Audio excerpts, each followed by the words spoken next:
You may be aware of how the world works. Well, how you think the world works. Now, what about opinions of everyday folk? How do they get that? Well, it's simple. They agree with someone else. That is how people get ideas from other people. Ideas are not created completely from new. Now, of course, someone may come up with an idea, but someone has probably already came up with that idea, as time is long and vast and stuff.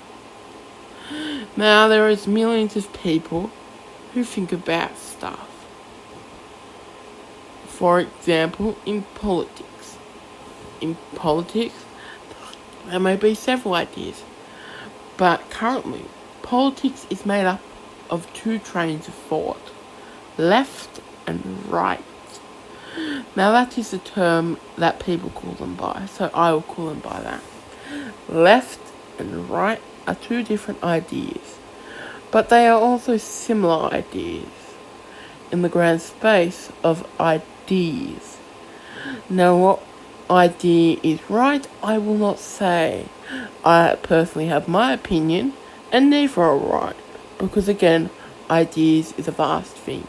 But people tend to align mostly with their chosen side, and view the other chosen side as bad. Now this is how people tend to view things. Some don't even interact with the other side. But there are certain ideas which are completely unacceptable to both ideas, and some which are universal between both ideas. This is as to be expected. Now, what is the right ideas? Well, people agree with other people's ideas.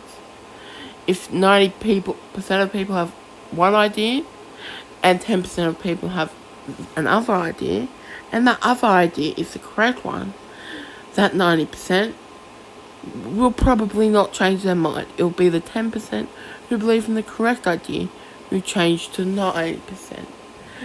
This is to be expected, and this isn't necessarily a bad thing. But the problem is, in 100 people, if only 3 people care about stuff, then those 2 people, if they are better at getting to the minds of the other 97 people, then they will inevitably win, even if that one person is correct. Well, this is not inevitable, as I have just said. It is a certain probability and more likelihood.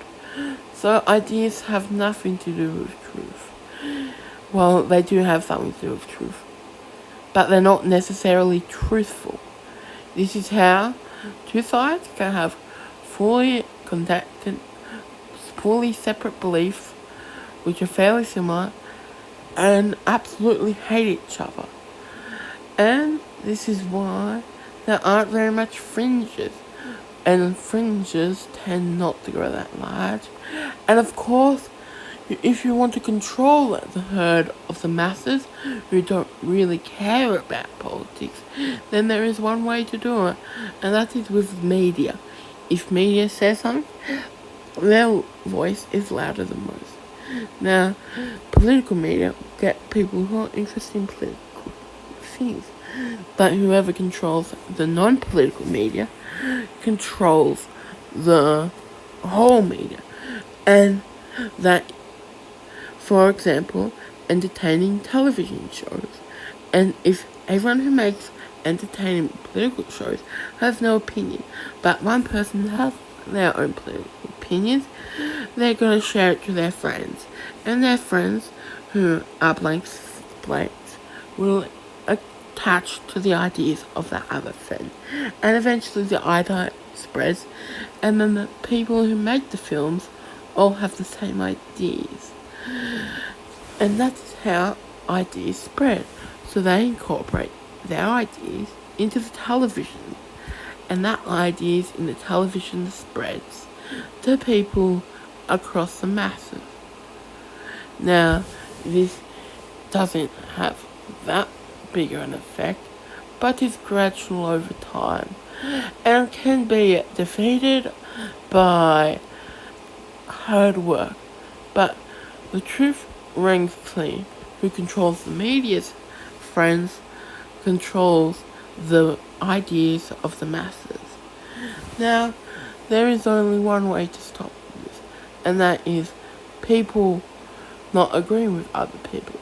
But that will inevitably lead to disunity and is a bad thing in certain cases. So the system is not broken, but it is unfair and it gets some stuff mistaken. So that is all.